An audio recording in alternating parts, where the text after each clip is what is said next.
Assalamualaikum warahmatullahi wabarakatuh. Selamat datang kembali di channel Penghuni Surga. Di sini kami akan menjelaskan tentang hukum memakan warisan saudara kandung.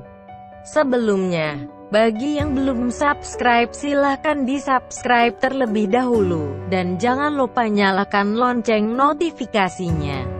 Jika menurut Anda video kami bermanfaat, silahkan share ke seluruh sosial media yang Anda miliki. Hukum memakan warisan saudara kandung. Warisan kerap kali menjadi masalah bagi anggota keluarga. Kekurang pahaman mengenai hukum waris dalam Islam atau besarnya keinginan untuk menguasai harta warisan kerap menjadi penyebab timbulnya kekisruhan dalam sebuah keluarga. Bahkan, dalam sinetron-sinetron sering digambarkan bahwa demi menguasai harta warisan, seorang anak tega mencelakai orang tuanya atau saudaranya. Sejatinya, apakah warisan itu? Dalam bahasa Arab, warisan disebut juga dengan al-miras yang merupakan bentuk masdar dari kata warisa yarisu irsan mirasan yang berarti berpindahnya sesuatu dari seseorang kepada orang lain, atau dari suatu kaum kepada kaum yang lain. Sementara itu, arti warisan secara istilah adalah berpindahnya hak kepemilikan dari seseorang yang meninggal kepada ahli warisnya yang masih hidup, baik berupa uang, tanah, atau segala sesuatu yang merupakan hak milik legal secara syar'i. Adapun yang menjadi dasar hukum waris dalam Islam adalah Al-Quran, As-Sunnah, dan ijma para ulama serta sebagian kecil ijtihad para mujtahid. Al-Quran sendiri sebagai sumber hukum waris yang utama telah mengatur cara pembagian warisan dalam Islam yang adil antar saudara kandung laki-laki dan perempuan. Allah SWT berfirman dalam surat An-Nisa ayat 7 yang artinya, bagi orang laki-laki ada hak bagian dari harta peninggalan ibu bapak dan kerabatnya, dan bagi orang wanita ada hak bagian pula dari harta peninggalan ibu bapak dan kerabatnya, baik sedikit atau banyak menurut bahagian yang telah ditetapkan. Qs. An-Nisa 7. Karena itu, sejatinya tidak perlu ada kekisruhan dalam keluarga terkait dengan pembagian harta warisan dengan alasan tidak adil atau hal-hal lainnya.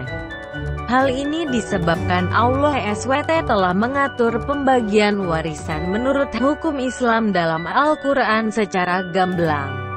Namun, jikapun terjadi perselisihan dan cara mengatasinya, Islam mengajarkan melalui as-sunnah, sebagian ijma ulama, dan ijtihad. Dari Ibnu Mas'ud, Rasulullah Shallallahu Alaihi Wasallam bersabda, pelajarilah Al-Quran dan ajarkanlah ia kepada manusia. Dan pelajarilah Al-Faraid dan ajarkanlah ia kepada manusia. Maka sesungguhnya aku ini manusia yang akan mati, dan ilmu pun akan diangkat. Hampir saja nanti akan terjadi dua orang yang berselisih tentang pembagian harta warisan dan masalahnya. Maka mereka berdua pun tidak menemukan seseorang yang memberitahukan pemecahan masalahnya kepada mereka. Hari Ahmad. Ketidakpahaman mengenai hukum waris Islam atau besarnya keinginan untuk menguasai harta warisan inilah yang menjadi akar masalah pembagian harta warisan.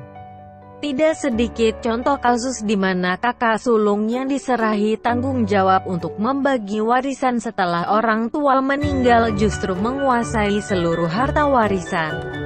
Padahal dalam Islam, harta warisan wajib dibagi karena merupakan wasiat dari Allah SWT. Dalam surat An-Nisa ayat 12 Allah SWT berfirman, yang artinya, pembagian warisan itu adalah wasiat dari Allah. Dan Allah Maha Mengetahui dan Maha Lembut. Qs. An-Nisa 12.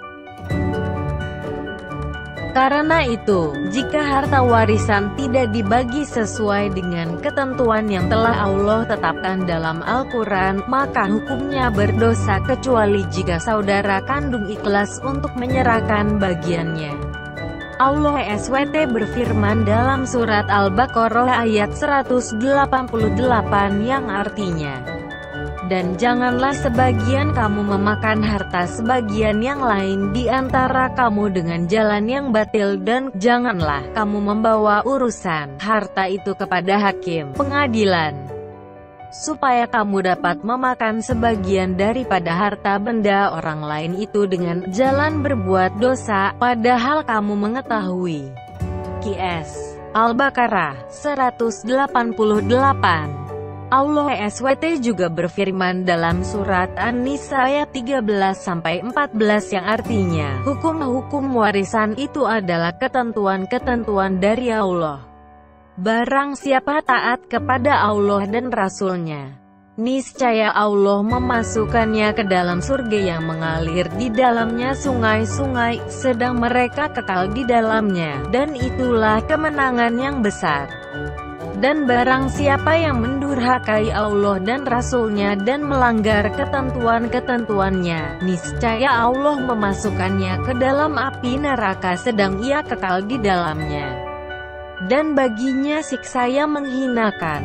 QS An-Nisa 13-14. Kesimpulannya adalah hukum memakan warisan saudara kandung adalah tidak dibolehkan dalam Islam karena merupakan perbuatan dosa dan zalim. Adapun balasan orang zalim dalam Islam di akhirat nanti adalah dimasukkan ke dalam neraka. Demikian penjelasan tentang hukum memakan warisan saudara kandung. Terima kasih sudah menyimak video ini hingga akhir. Semoga bermanfaat bagi kita semua. Sampai jumpa di video selanjutnya. Wassalamualaikum warahmatullahi wabarakatuh.